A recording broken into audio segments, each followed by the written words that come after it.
All right, we are back in the kitchen with Jelly, and tonight it is country ham and cheese biscuits. And I'm going to tell you, it is a fantastic recipe that I picked up off of a Food Network television show one time, and it works fantastic. I'm going to cheat and use Grand's buttermilk biscuits. Hey, I make my own sometimes, but it's really hard to beat those right there. Not that I don't get close, but you cut a lot of time and off by just using Grand's frozen biscuits, and there's nothing wrong with those.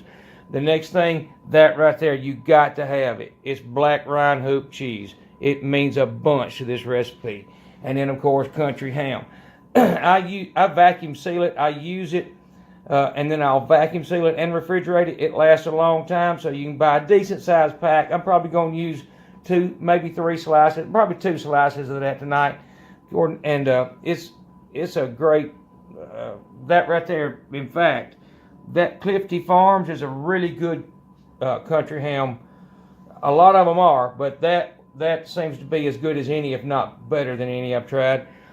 The recipe I got off the television comes with coffee. You pretty much use coffee and to heat it in, and a little bit of Lea & Perrins Worcestershire, and a little bit of Coca-Cola. Actually, I may have changed their recipe just a little bit, but it came from a restaurant in Atlanta that's a really high-end, known for their biscuits. Been there for hundreds of years.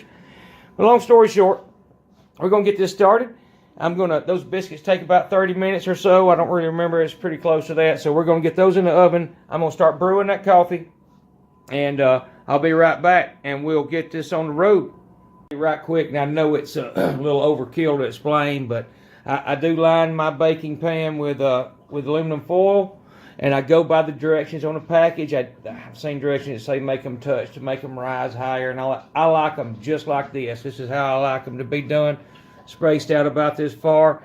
I do go by, there's a hash mark on the bottom of the biscuit. I put that down. This is, it's simple, it's common sense. Anyhow, I'm about to set those in the oven, which is already preheated. And it takes it, I'll have to look again. I think it said 35 minutes, but I'll check that in just a second. We'll get these started, and I'll be right back. Okay, we got everything, got the biscuits in the oven. And all I'm going to do is pour some coffee I just brewed. I'm going to say a half a pot. All I want to do is kind of cover them. We're kind of a little, I would say boiling, but we're not actually boiling. We're just heating them up real good and getting them cooked. We're going to put the lid on there and everything. Now, the Coca-Cola, we'll go with it first. I don't know how much that is, and I don't know how much I always use. It's just something to add a little sweet caramel-like flavor to it. So, I mean, I don't even care if it's fizzy anymore. It got nothing to do with it. I'm going to say 3/4 of a cup to a cup. It's just something to put that flavor in it. This right here, we're going to go with probably somewhere around a tablespoon, and I'll tell you what, 2 tablespoons. Because I looked, and this this ham, I'm going to see if I can make sure I'm showing it to you right. I had 3 pieces. There's a small piece in the middle, and then there's 3 other pieces, 3 whole pieces and a small piece in the middle. So all we're going to do is set all that in there. And we're going to put the lid on it, and we're going to let this go. It's real simple. You can't mess it up. And we're going to go with a 275 right now. Get it going, get it started. And I already got the cheese kind of cut up. You'll see what it does on the biscuit. So right now, all we're doing right at this moment is getting the ham started cooking. And it's going to get, we're going to get it hotter than that. It's 275 now. We're going to get it, we're going to let it go for a little while, let it get hot. And hopefully by the time that gets done, we'll have biscuits ready. Which you can see,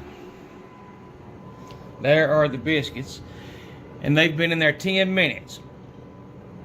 So it's and then, by the way, I looked on the bag, it calls for 30 minutes. So you always have to just kind of watch them. So that's what we're doing. We're going to watch them, and when they look about ready, we'll pull them out, cut up some of this ham, put it on there, slice it up, slide it back, put some cheese on it, and slide it back in the oven for just a minute. But there you go.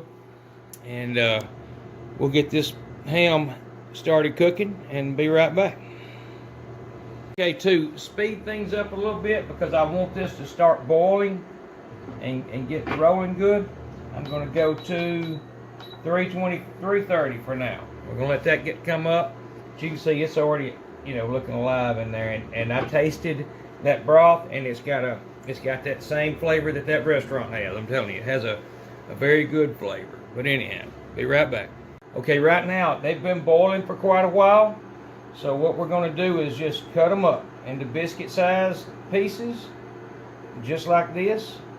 Let them go right back into that liquid, and then we'll keep them warm in this liquid, and as we need them, I'll pull them out to put them on a biscuit. And this part right here really doesn't have to be done at this time, but it's just something you can do, you know, while the biscuits are getting ready. And anyhow, this right here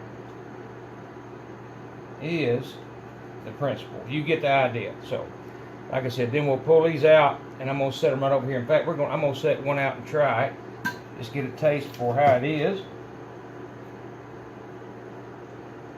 And it is 100% perfect, just like they always are.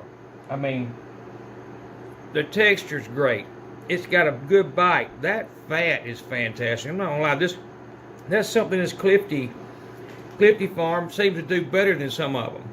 But I mean, they're all good, but that has been my go-to for a while when I can find it. So anyhow, be right back. Okay, the biscuits are looking pretty close to me, so I'm going to pull them out, and we're going to put a few of them with cheese on all of them, I think, and some ham on them, and slide them back in that oven, and we'll see how it looks in just a second. I'm going to get everything set up to do that, and I'll be right back. Okay, the biscuits don't usually stick when I use this aluminum foil, but they did a little bit this time. No crisis. All we're going to do is break them open and get them ready for a piece of ham and cheese. And might not bore y'all with all of this, but it's pretty slick. It's pretty fast. But I tell you what, we'll set one up, and then I can do the rest of them and show you how they turn out.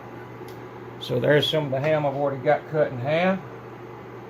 We're going to put one, maybe two slices on there if I can find another one that works right without having to cut a piece. And just a little bit of that juice on there. And then this hoop cheese, which is all that. And I mean, it really is. So I always try and crowd it on there a little bit, depending on how much you like of it. But I like a lot of it. So what we're going to do is, once we get all of them set just like that, I'll set them back in the oven and show you what I mean. I'll be right back. Okay, there you go. That's how they look before they go in the oven. I kept one of them off because I'm going to eat it right now. But once he's set back in the oven, that cheese will melt, and it's going to be fantastic, like I said. But we're about to set those in the oven and let that happen. All right, right there is the finished product, and as always, they are absolutely fantastic. They're good for you too, I think. But anyhow, they are good. That's for no doubt. So I got to get that pan out of there, and we're fixing to eat those. Anyhow, in the kitchen with jelly, country ham and cheese biscuits. Y'all like and subscribe if you don't mind. Come back to see me. I guarantee you, I've already ate one of those. They're fantastic. So anyhow, y'all have a good night.